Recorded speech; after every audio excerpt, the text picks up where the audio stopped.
Okay, well, it looks like the waiting room is empty, and welcome everybody. Thank you for being here. I'm welcoming you to the third webinar in our series of IPCA's marine-based Indigenous protected and conserved areas. Just admitting a few more people.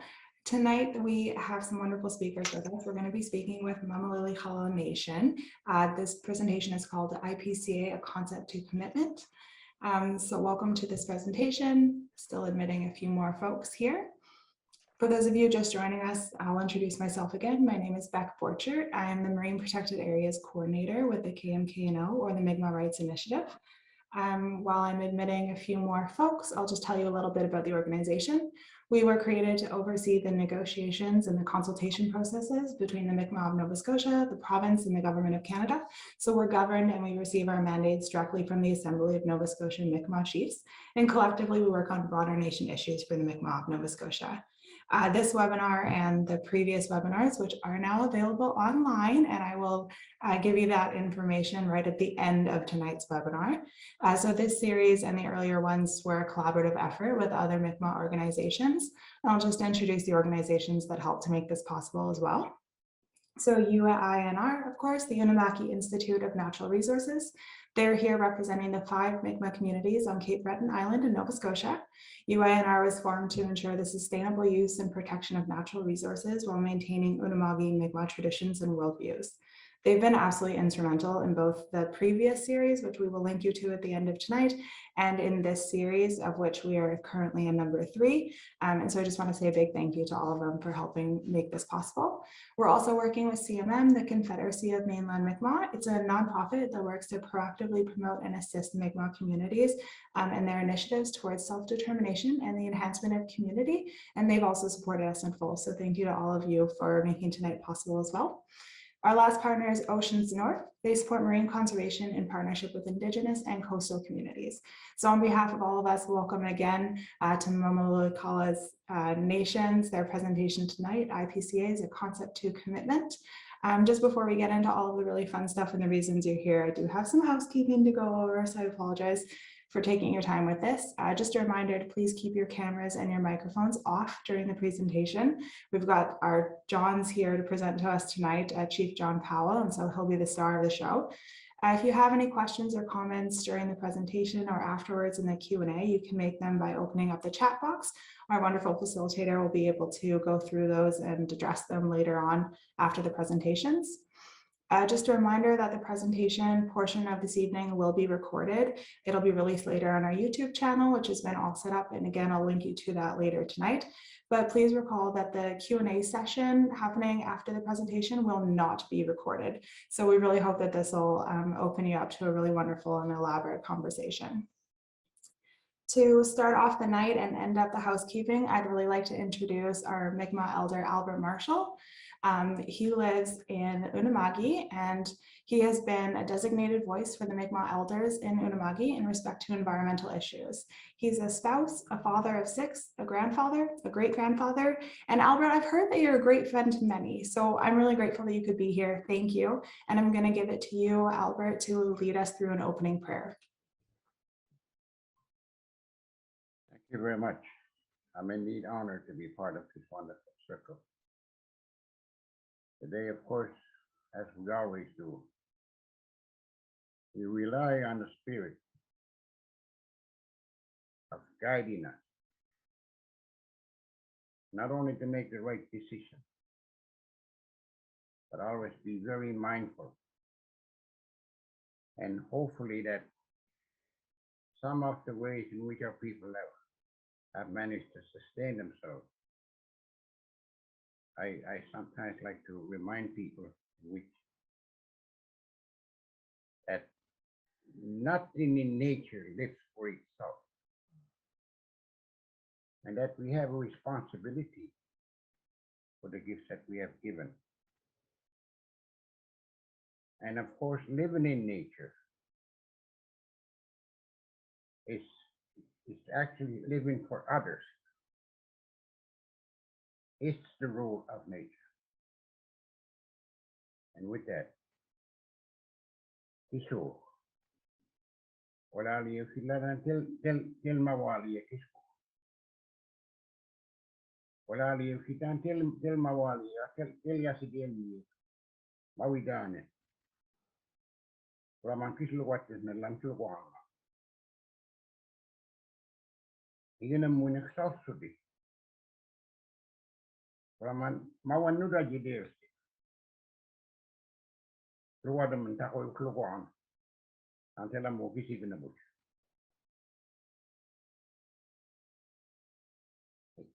Igina muna nakasafsudi. Wala man mawan ajidirsi. Ako kumatis. Ahnega anki dito. Tante ujili gas wasit kamu. Igina muna kebmi de. Kuraman muanik si do. Tako yung kit. Waji mudi lagi ko. Atako no da lo pada maneno. Igina muna mlagi de sokina. Raman mawan nuda jidir luar menu keluar ulade. Igina munen mel jidir sokina. Raman man nuda jidir luar menu keluar ulade kamu. Igina munen menaje ya dokina. Raman man ajes video si waktu tu. Said nokte wigi daga nokte watane wa. Igina munen pena ojo ya dokina. Raman maman kisi ajes step wadi. Akaji del si ka kuimba. Akil kiso.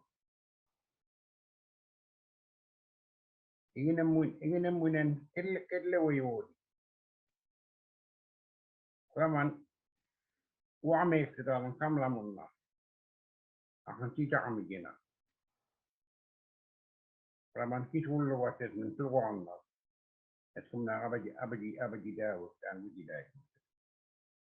Adliyaj, I'll see this over and thank you very much.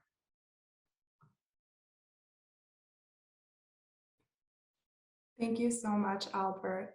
Thank you for guiding us through that. So to continue to move forward, I'd like to introduce our wonderful facilitator tonight, Dr. Heidi Wiegand. Dr. Wiegand is an assistant professor in management with Dalhousie University. She focuses on leadership development, systematic discrimination, and resiliency. She has extensive experience working with First Nation leaders and communities and a passion for cultivating self-governing practices in sustainable communities. Heidi is currently exploring the role of cultural resiliency and how we connect socially during COVID-19 and has research and workshops developed to cultivate resilient leadership. We're really blessed to have you here. Thank you so much, Heidi. I'll turn it over to you. All right. Well, Alan Beck, well, Alan Elder Marshall, much appreciated for giving them the guidance today to have a wonderful session. So I'm going to take a moment to introduce our guest speaker tonight. And also we have another guest speaker who will be answering questions potentially if it's called upon. So I just want to make sure they're both recognized for today. So Winnie Chief John Powell was born in Alert Bay and spent his formative years in Mamalilikulla territory. His grandfather is the hereditary chief of Udzi Stalis of Village Island, and his grandmother is Wadzi Dalaga of Fort Rupert. He spent 9 years as an elected councillor for the Mamalilikulla and was recently elected as the chief councillor in May 2021. John P's work for the last 10 years has been for various organizations most concerned with health, education, homelessness, and justice. And as would have it, our additional speaker participating is also John. So John Bones, and the nickname is Bones tonight. So John Bones has over 40 years of experience in land and coastal management, planning and policy development in BC with the BC government and First Nations organizations. He currently is a consultant to the Mamalilikulla to support the development and implementation of its IPCA and assist in negotiations with government. So welcome to both of you, and also to Barb, who is helping behind the scenes with the technology.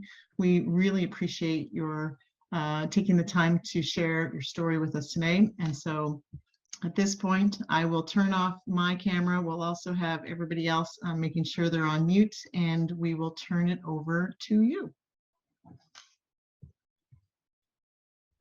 Pedokastapla, Nuguam Panuyadas, Gayatlanach Mimkumlis, Gayatlanach Tsachis, Olakela Ekyok Danala. Good afternoon, evening there. I just want to also say thank you to Elder Marshall for giving us his words to start this in a good way. I am John Powell. I am, as was noted, I'm the recently elected Chief Counselor for the Mamalilikulla First Nation. I'm here to talk to you about two specific areas in the Knight Inlet area of our territory. Watlala, which is termed in English Lull Bay, and Nalatlala, which is termed in English Hoya Sound. We began this work several years ago. The work on the IPCA began several years ago for both Lull Bay and for Hoya Sound. And so what we want to share with you today is a little bit about the process that we took to get to where we presently are at.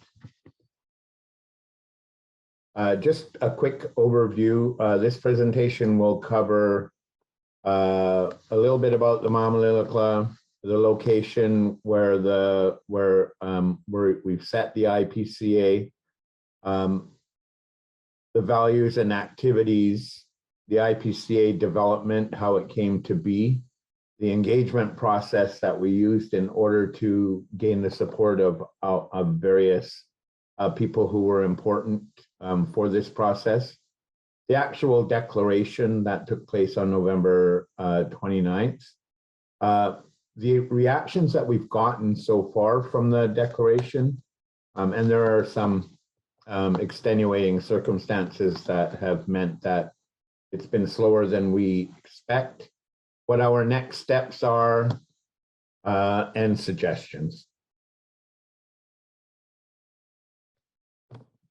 I will address key questions from the webinar organizations, who I'd like to thank for giving me the opportunity to contribute to the conversations around how Indigenous nations can advance their self-governance issues and interests in the marine territories through the use of IPCA or Indigenous Protected and Conserved Area designations. You'll soon see that our approach has been to view the marine areas and as part of a single integrated system that includes our adjacent watershed areas. The Mamalilikulla are based on Vancouver Island in the Queen Charlotte Strait region, where territory situated in the mouth of Knight Inlet and on the western section of the Broughton Archipelago. We've never ceded our rights or title to any of our territory, and we have the responsibility to uphold the ancient law of Awitnagyola. Awitnagyola translates to say, I am one with the land, the sea, the sky, and the supernatural ones. Therefore, our responsibility to nurture, to house, to defend, and protect all of the creatures of the land, all of the creatures of the sky, all of the creatures of the ocean, and to hold sacred the stories that connect us to the elements and to those animals. The Mamalilikulla is one nation in a larger group known as the Kwakwalas or Kwakwakiwak, or the Kwakwala speaking nations. Mamalilikulla lies on the British Columbia mainland. Our main winter village is based on Village Island. We haven't inhabited our village for some 50 years. there were great difficulties around infrastructure, basic services like well, for sure telephone, but basic services like stores and post offices, schools, etc., were not available, and there was no move by the Department of Indian Affairs to make those available. Water was often difficult to come by. Numerous wells were drilled, and they would soon go rancid or dry up. In addition to that, the only modes of travel in and out of Village Island were by airplane or by way of sea, and there were a number of drownings especially during the 50s and the 60s, and so it didn't make sense to stay on the island anymore. Many people moved to Alert Bay, to Campbell River, to some of the other near villages where they had relatives. So I'm going to talk about the pictures that you see. The picture that you see on screen 1, they're the descendants of the Mountain family. In 1921, there was a great potlatch bust in Village Island. Potlatching was outlawed. And this house was at the point, and there was actually an potlatch that ended up with 48 of our chiefs jailed. That took place during the Christmas of 1921, so some 100 years ago. This house was in the process of being built, and the picture that you see was taken in May of 2019. After some 50 years, we had a gathering there where our people were able to come together. At that point, I think we had close to 160 people who actually went back to the island, many of whom had only ever heard the word Village Island and knew that they were connected to it, but had never set foot on it. This particular family stands in front of the big house of their great-great-grandfather or great-great-great-grandfather, Nagé, who had to stop the building due to the conditions that were set by the government. You had to give up all of your regalia and stop practicing, and so to continue to rebuild this house would have flew in the face of what they had agreed to do. The second picture that you see is a grizzly bear dance. Grizzly bears hold a very sacred place in our culture. Traditionally, the grizzly bear was used as the policeman and was one of the manifestations of the highest order of our Bak-Bak-Lanuk-Seat-Way, which is the cannibal spirit in the north end of the world. This particular element in our ceremony has been removed some generations ago, and there remains three manifestations of Bak-Bak-Lanuk-Seat-Way when he comes out to dance. The grizzly bear is not one of them anymore. He used to play the policeman and would club anybody that behaved inappropriately within the big house. The third picture that we see is once again at the time of the gathering that we had, and here we have a picture of a number of our hereditary chiefs who were able to attend in May of 2019 when we were finally able to go back to Village Island and spend a day there.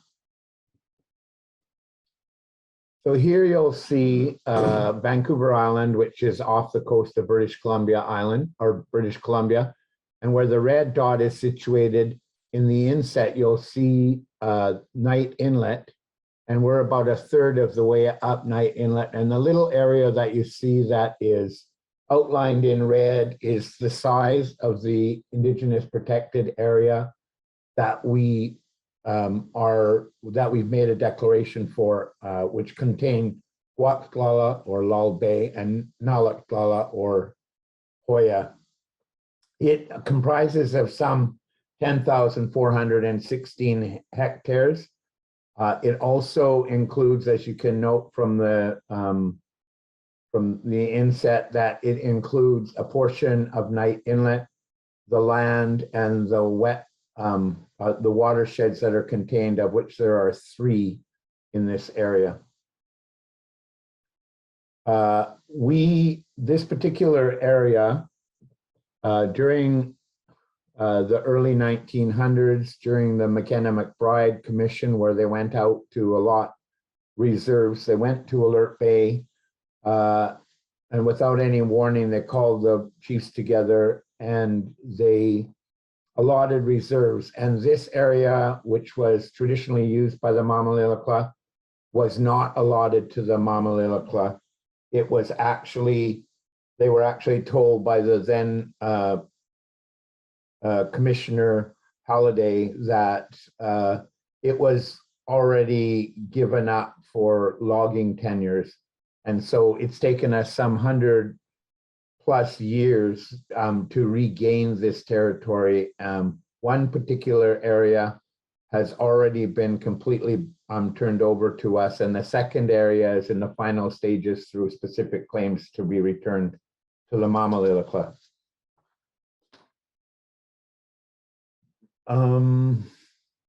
Last year, when I talked about the 3 watershed areas, and when we get to a bigger map, we'll be able to see what they are. But in one area to the left of that red, in the left area is where Lull Bay is. There's the Lull Creek, and then where that little finger of water that you see going up into that area is the Hoya Sound area. And there are 2 different watersheds there, Lull or Hoya North and Hoya East. In the mid-90s, there were some 100,000+ fish in this system. Last year, when the fish counts were done, there were exactly 26 single salmon that were counted in that area. About 2 months ago, I had the fortune of being able to fly up into this area with in a helicopter. From the water, you can see 2 main landslides, one in Lull Bay area and another in Hoya Sound. After having an opportunity to fly, we counted 6 in Lull Bay and 14 in Hoya Sound. So you can imagine the devastation that that does to the waterways there. Excuse me. As I was noting earlier, all of our, not only the Mamalilikulla, but all of our Kwakwaka'wakw or Kwakwala speaking people have an ancient law which we term Awitnagyola, which, as I said, means I am one with the land, the sea, the sky, and the supernatural ones. This law makes it our responsibility, as I said, to be stewards of the land, the sea, the skies, and to look after our stories. It also makes us responsible for all the creatures and beings that appear in all of those elements, to nurture, to feed, or to nurture, to protect, to defend, and to house. We are responsible, therefore, to do nothing that interrupts with the safety of those creatures, and we need to do everything in our power for those beings to exist in perpetuity for our generations to come. We based our IPCA specifically on Awitnagyola so that we had the ability, because we know that Awitnagyola supersedes any colonial laws, any interests of stakeholders. Part of the responsibility in following that law means that our practices, whether we're harvesting food from the sea, food from the land, food from the air, or even harvesting such things as berries or seaweeds or eelgrass, that we harvest them in a sustainable way, and that we don't take more than we need, and we use everything that we take. The pictures that you see here illustrate, the first one illustrates a cedar tree. We are the people of cedar and the people of salmon. So our cedar tree, from the time that we are born to the time that we die, in traditional times, everything was made from the cedar tree. Our spoons, our tables, our beds, our clothing, it was all woven from the cedar bark or from the cedar roots. Our hats were woven, our big houses were built, and our canoes were built. The second picture, again, is a grizzly bear. In our area, specifically in the areas of Huatlala and Nalatlala, this being, which we call Gila, or grizzly bear, or Nan in its supernatural form, is intrinsically bound to those lands. We have a mother with 2 cubs, or actually now a mother with 1 cub, because she drove the male away in the middle of the summer, and she is only with her daughter now. They have lived there for a very long time. Of course, food sources like 26 salmon won't feed a bear for a day. So there's some real big problems around being able to sustain, protect, and conserve in this very sacred animal that exists. The third picture shows a body of water, which is the third element within our Awitnagula. We see waterfowl here, but even beneath the water, there are foods that we depend on: eelgrass, the seabirds that we take in season for food. A very important staple in the Kwatwala speaking people's diet is something called ulukin. It's a grease that's rendered from, or ulukin grease, which is rendered from these little tiny fish that are about the size of a herring. And this area is on direct migration to one of 2 major areas in our territory where these very particular ulukins go to spawn. As well, you see the third picture, which depicts various different sea life in this area. This picture is of eelgrass, and it provides hiding places for the young smolt when they come out of the river systems, when there are smolt to come out. Thank you. In this picture, we see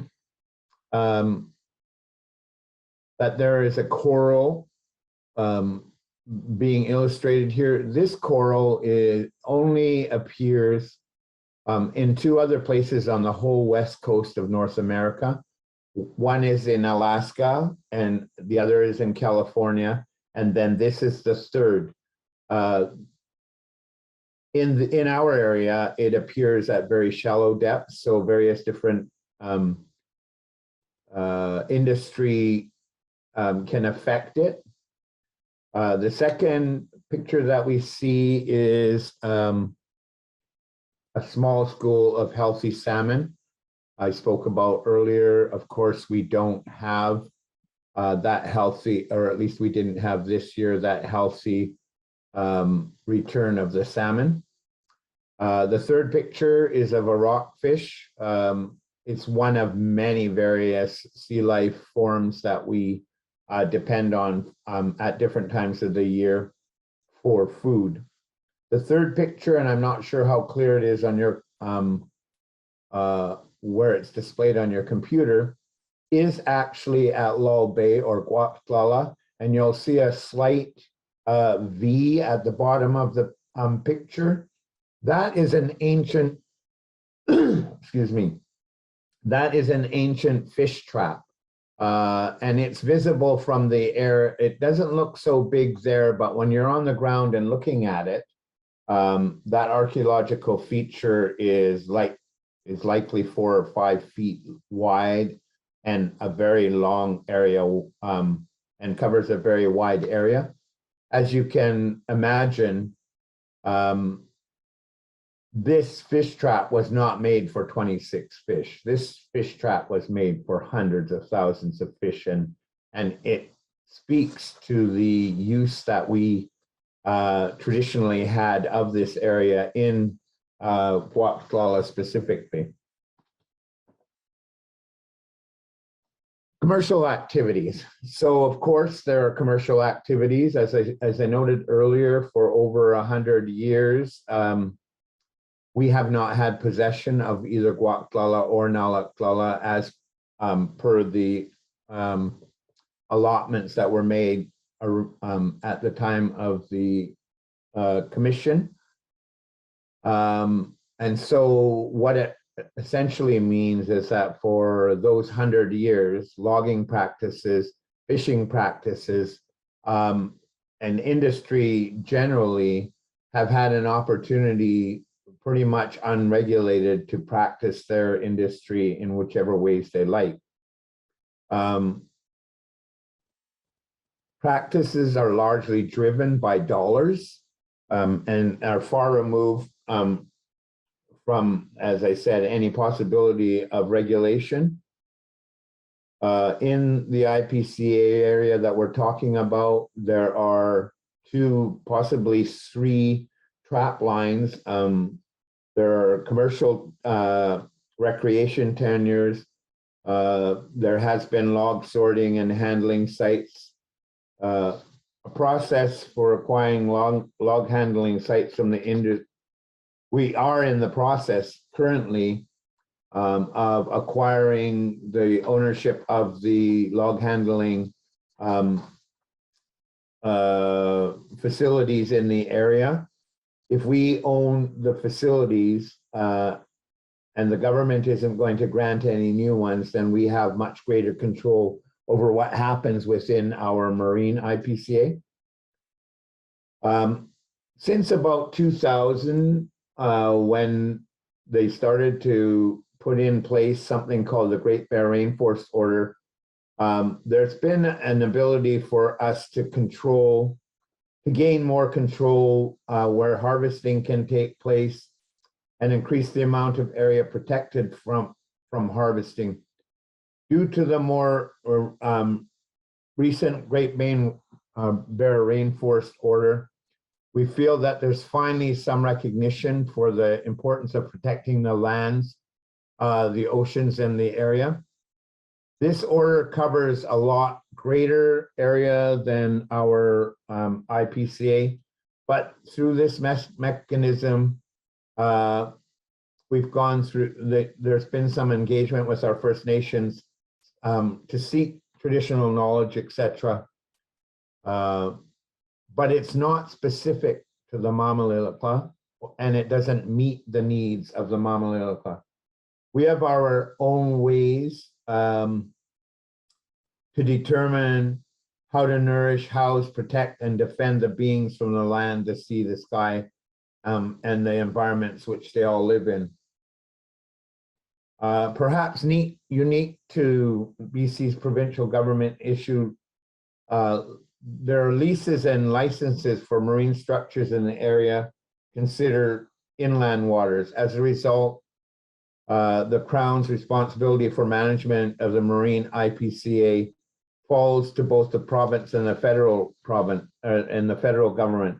As a result, our decision to create or include the marine areas and watersheds in our IPCA provides us with an opportunity to go after co-governance model with BC that applies to both the marine and to the watershed areas that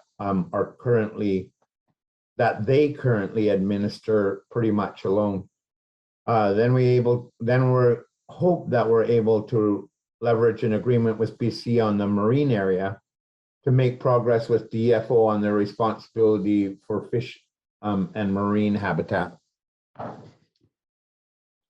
Guardian activities. Things like streams and wildlife monitoring, archaeological surveys, marine surveys, and cleanup are all important aspects. We have a program out here, and a number of First Nations have it, where we have a group of our own people who are trained by us to monitor and to act as stewards upon the land. And they're taught a number of different skills that help them to do that. In the first picture, you will see one of our guardians, Chip, and he's placing a camera so that we can do work around collecting DNA from the grizzly bears, have that work follow through a genome identifying process. In the second picture, I think we're looking at archaeological evidence being gathered and data being gathered so that those things can be recorded within our own data mechanism. A number of sites are identified in Guatemala and Nalaklala and are registered with the province of British Columbia. But our people who are working as the stewards for our land have an opportunity to collect that data themselves, and the data isn't necessarily shared with the province or with the federal government. It's our data for our land, for our water, for our ocean, and for and so that information is specifically done for the benefit of us and to validate our existence there. Marine surveys are also done. There have been a number of mechanisms as well as being in the area to actually do the surveys. There's new technology that helps them to do that within the river systems, etc. The third picture that you see here, as I said, industry's gone largely unregulated over the period of the last 100 years. These 6 barrels, which were found on the walkabouts with the Guardian Watchman, contained jet fuel, and they were dumped off in this site or were left there by industry. And one of the tasks for the Guardians when they go onto the land or when they are in an area of significance is that when they leave, they take anything that has been left behind. Of course, they didn't carry these 45-gallon drums out. We put it back on industry and said, you left them here, you clean it up. Next. IPCA development. The initial work that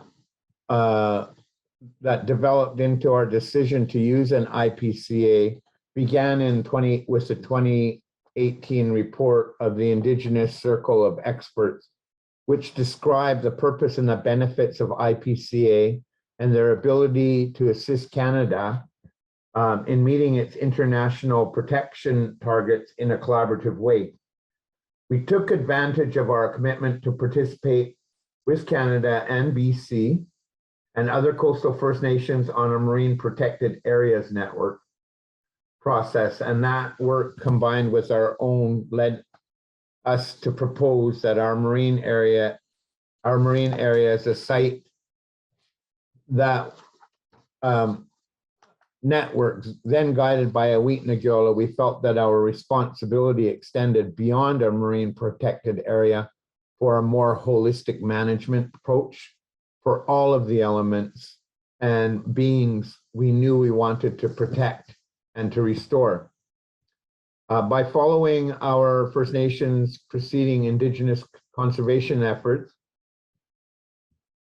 by following other efforts, which not necessarily are being labeled IPCA. There are a number of different titles under which these follow. We discovered that we didn't want to make some of the same mistakes that they had experienced. For example, we confirmed this area was ours and would not be challenged by other nations. We wanted to ensure that it was consistent with the ICE report, even to the point of consulting with the ICE report's co-chair, Eli Enns, and getting him to be one of our declaration validators. He actually signed our declaration when we announced it in Victoria. We began to develop a full-blown marine plan that expanded upon some of the MPA network's technical requirements and watershed management plan, identifying our vision, values, allowable uses, and management and enforcement approach, so that we would put BC and Canada in a reactive approach that for so many years had been used by the Crown in dealing with us as Indigenous people. We developed a declaration that clearly stated our intent, including our willingness to work with the Crown and existing stakeholders, and linking it to recent commitments of these governments for their commitments for UNDRIP, or United Nations Declaration on the Rights of Indigenous People, reconciliation, and other resource management topics. Much planning was necessary, including heads-up engagements, communication strategies, and logistics around the event. We did this all through a very precarious pandemic environment, which brought with it its own challenges. Concurrent to this, we were experiencing possibly the worst flooding that has ever happened in recorded time in British Columbia. Our own communities throughout the Kwakwala-speaking nations were all being impacted by numerous crises. Of course, in this pandemic, we've lost our share of people to this illness. Even the logistics of holding an event of such proportions during a pandemic were very challenging. Engagement process. So the first process that we went through was, we've been doing this work pretty much with technicians and with some council, previous councils involvement. As I said, I was only elected about 6 months ago, and I kind of pushed our technical people and our First Nation to look at as an all-inclusive under the Awit-Nagiola law, which meant that we needed to develop the watershed very quickly over the period of several months, where the marine plan took several years. Once we had this in place, it was necessary to inform all of the elected band council, make a presentation there, and get their support to move forward.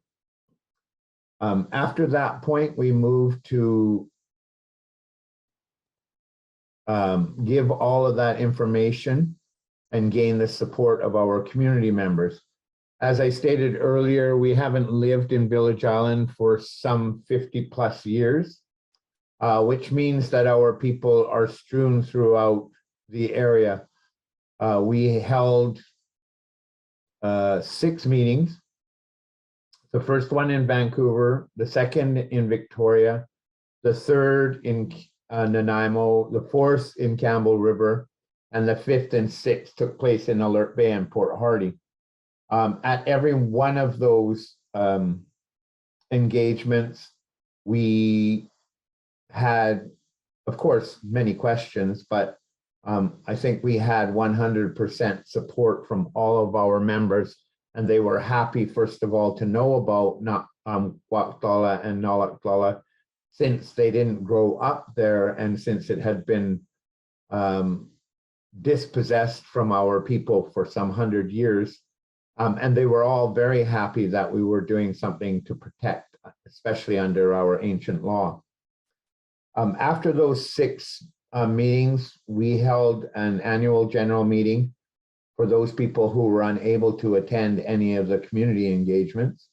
And at that time, we presented the whole presentation again around the IPCA, and with, of course, any kind of new information that we had gained through our engagement process. After that point, we knew that we needed to have hereditary engagement as well. And so we went to our own Mamalilikulla First Nations hereditary chiefs, and we spoke to them about what it was that we wanted to do.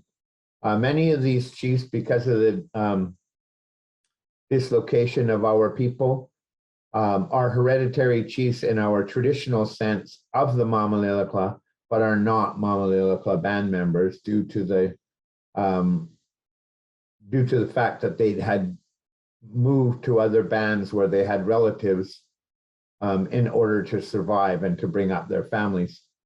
Once we talked to them and we had their support, and I would say again that we had 100% support from all of the hereditary Mamalilikulla chiefs that we spoke to, then we moved to go to our neighboring tribes, and we spoke to the hereditary and elected leaders in those situations around the area of the IPCA, and we got as well their support to go ahead with the Indigenous protected and conserved area.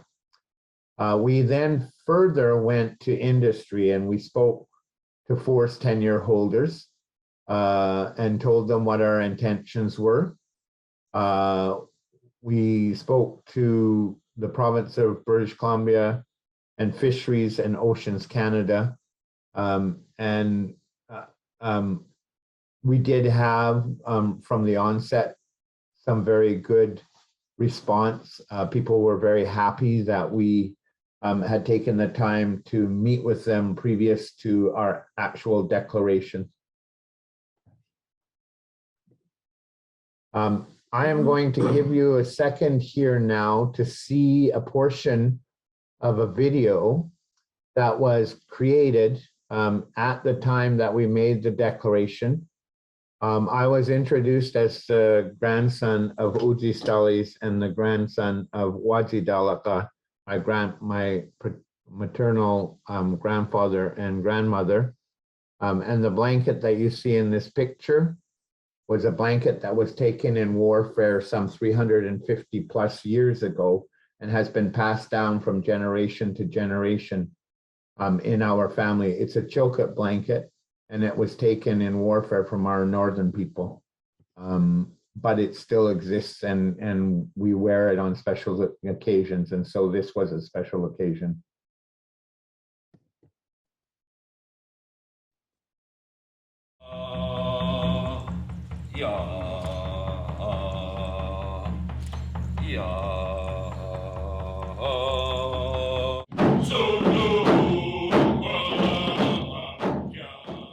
Declaration of Indigenous Protected and Conserved Area, or IPCA, over the watersheds in the marine area, Waktlala, which we call Lull Bay, and Nalaktlala, which we call Hoya Sound, which is in our traditional territory along the shore of Knight Inlet. We have never ceded our rights or title anywhere on any of our territories, and we intend to exert a stronger stewardship role through the IPCA in accordance with our very ancient law, Untitled. I am one with the land, the sea, the sky, and the supernatural ones. We need to protect the bears, we need to protect the salmon, and because the bears feed on the salmon, they protect the forest and they help the forest to get nourishment.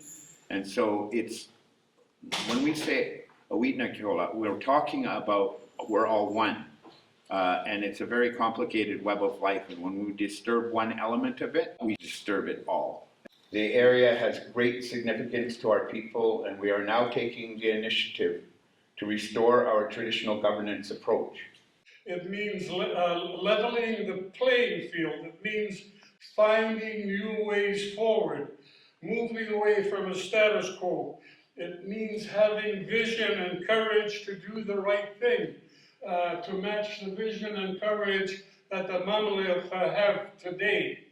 It's not a one-way street, it involves all of us. It involves government, provincial and federal. Encourage a dialogue and the understanding that will transform our relationships with everybody. It's the only way that there will ever be true reconciliation, when you shift the hearts and minds of ordinary Canadians so that we all work together for the benefit of all of our children. That's how important this gathering is.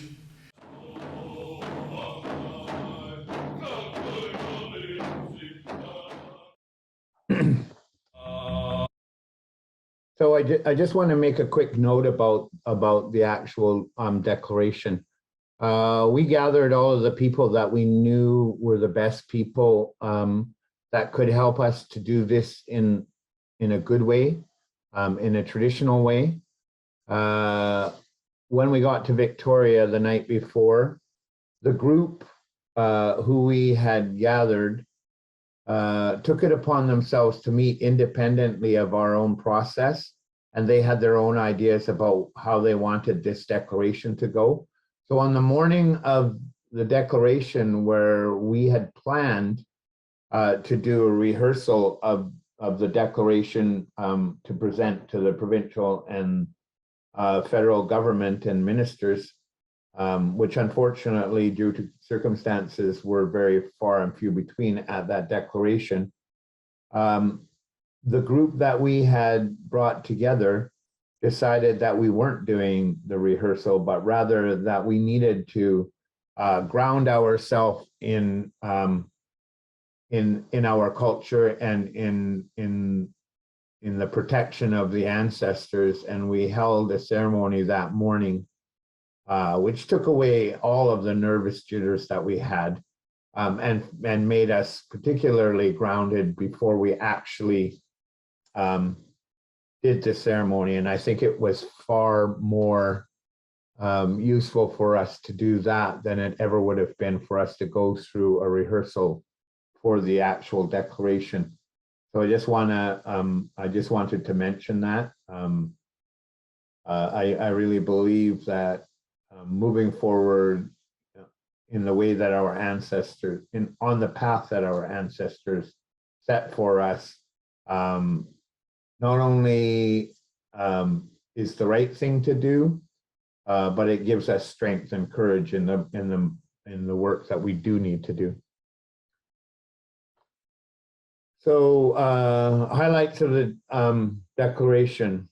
The Mamalilikulla declaration is made in accordance with our concepts, values, principles, laws, and inherent stewardship responsibilities, including the responsibility for stewardship according to our ancient law of Awitnagyola.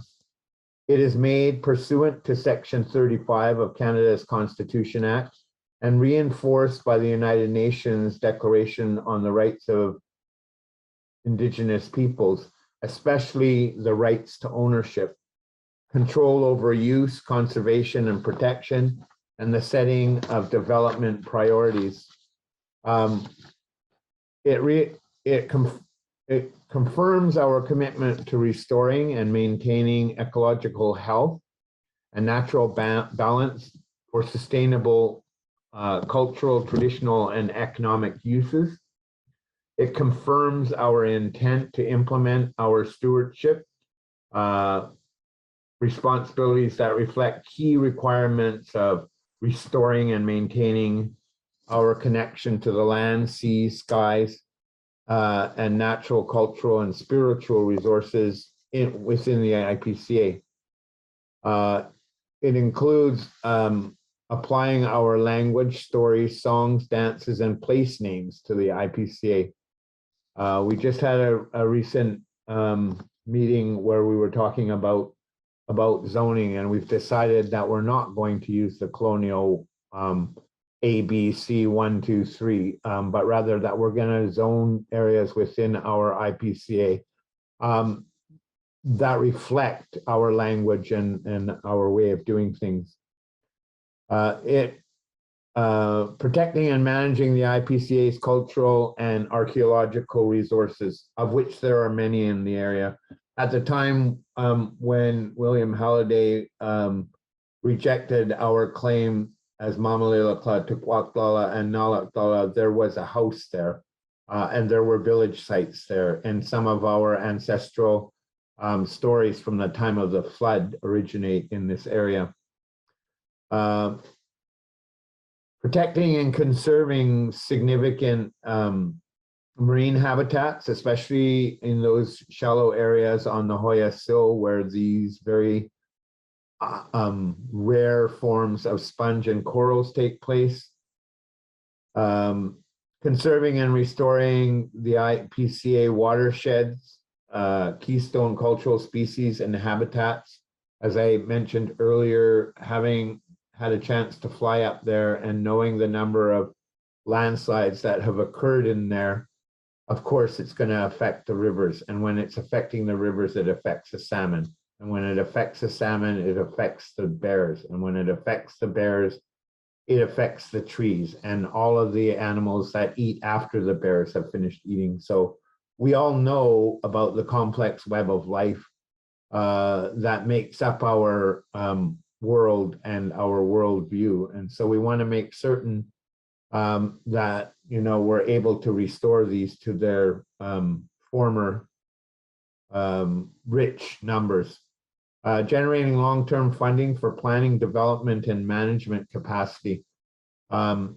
This is the first step in the steps that we need to take to gain sovereignty over our land again. We're talking about co-governance with both the provincial and the federal government, but we're inevitably talking about sovereignty over our own territory. It reflects our commitment to advancing reconciliation with Canada and British Columbia and their implementation of United Nations Declaration on the Rights of Indigenous People. It's our offer to assist Canada and British Columbia in achieving their targets for land and marine protection and conservation. We will continue to honor our current commitments and agreements for resource management and planning with government and non-government organizations, industry, and other First Nations. As we well know, there's licenses, et cetera, that already exist, and they've been granted, not by us, but we plan to honor them until the time comes that we're able to take them over completely. We intend to work with Canada and British Columbia to review and affirm existing tenures and other authorizations on the uses of lands, waters, and natural resources within the IPCA. The IPCA also calls on Canada and British Columbia to begin to fulfill good faith negotiations for co-governance of the IPCA, including joint decision-making, planning, and ongoing management, research, monitoring, enforcement, and restoration. And when I talk about enforcement, one of the things that's key is that our guardians don't have the ability or the authority to enforce some of the work that they know is important in our area. They're not like rangers or policemen or Coast Guard people. They don't have that authority, but we're working towards figuring out how they will get that authority. The IPCA also calls on Canada and British Columbia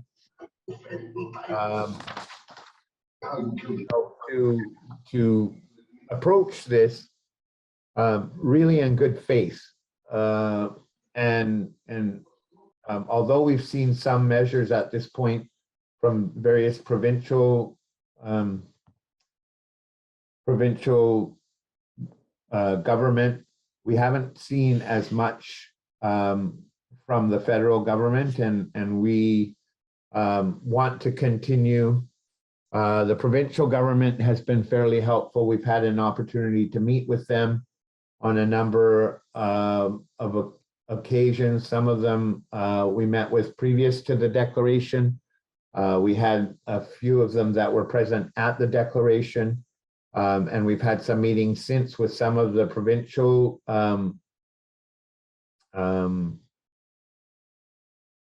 ministers or deputy ministers. We haven't had the same kind of luck when we're talking about the federal government, and it's our job to keep this in the forefront. We are not giving up. We know that DFO has an obligation to talk to us about this, and so far they've pretty much dragged their heels. So we're not satisfied with that. We'll continue to move forward with them. We also, of course, have further work to do with the interest groups, the recreation interest groups, ecotourism, etc. We're continuing to reach out to various different media opportunities so that we can keep this in the limelight. We don't want people to forget. We didn't do the work and make the declaration and then the work is done. It's the very beginning of the work, and the hard work that needs to follow in this process remains to be done. Next steps. Co-governance negotiations with the province and the federal government. Of course, these are things that we've been working to do both previous to the declaration, and there's things that we will need to continue to do, especially now that we've made the declaration.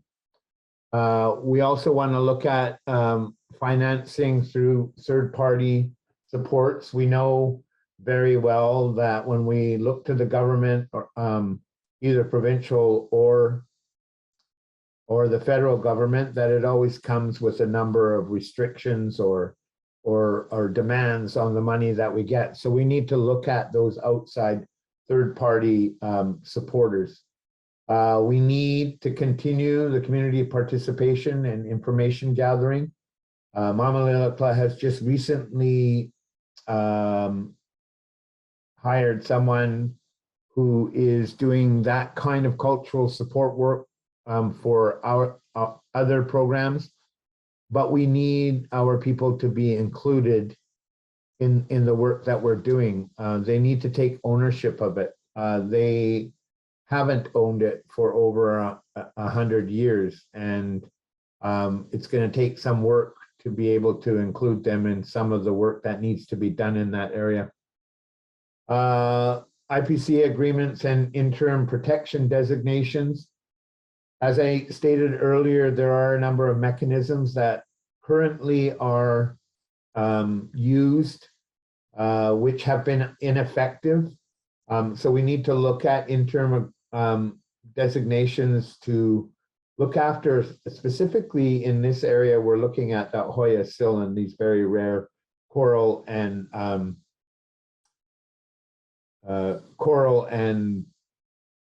sponge forms. They need to be protected, and so far, despite the fact that there are other legislations in place, none of them is immediate enough to deal with the oncoming, for example, prawn fishery, long lining, and practices that are easy, logging practices, heli logging, that sort of thing, that have a great opportunity to damage these very precious corals and sponges that are so rare and don't appear anywhere else on the coast. There's obviously going to need to be ongoing coordination, inventory, research and restoration, funding and business plan preparation, and all of that is work that's ahead of us. Of course, we've kind of kept it in our mind from the onset, but this is the time that we now need to move forward to implement that work.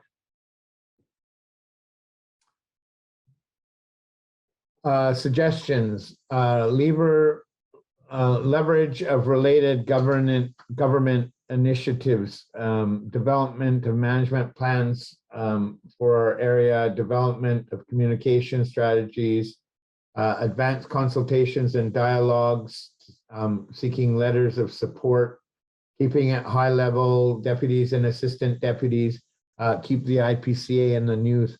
All of this is work that we suggest if you're going to be approaching your conservation and protection issues in something like an IPCA, there's a lot of stuff to consider. You know, we need to use all of these tools and more to actually get to the point where we can measure some success with regard to an IPCA. And so these are just suggestions around how you might get there. And hopefully the presentation has given you some food for thought about what it is we've done and we continue to do in order to be successful to take control inevitably and sovereignty over our traditional land, seas, skies, and to keep sacred our stories that connect us to them. Thank you very much for your presentation, Chief Powell. And I know you like to be called John P., but I feel that with the information that you've shared, the suggestions that you brought forward, I think there's going to be a number of people very grateful for the wisdom. So what we're going to do at this point is turn it over to our audience to ask questions. So the first thing is, if you want to ask a question, there's two places. If you can raise your hand by looking down at the reactions on the bottom of your screen, there's a little opportunity to raise hand. And if not, you can also put it into the chat box, and I'll just be monitoring so that we can engage in conversation. So if anybody would like to lead off with a question, feel free to take either of those two approaches. Heidi, I'd also like to just make note here. If the questions are of a technical nature, I will call upon John Bones to help. He's been within this work with the IPCA for well over 3 years, and so some of the technical aspects of it I was not involved in, and in fact I've just been really, as I said, pushing everybody to get this done so that we could make the declaration in November. But that doesn't mean that I'm that in the know about some of the technical aspects. Absolutely. And I'll also, I'm going to stop the recording now, as we promised that this would be the part of the discussion that would not be included in that public viewing. So I'll just go ahead and do that.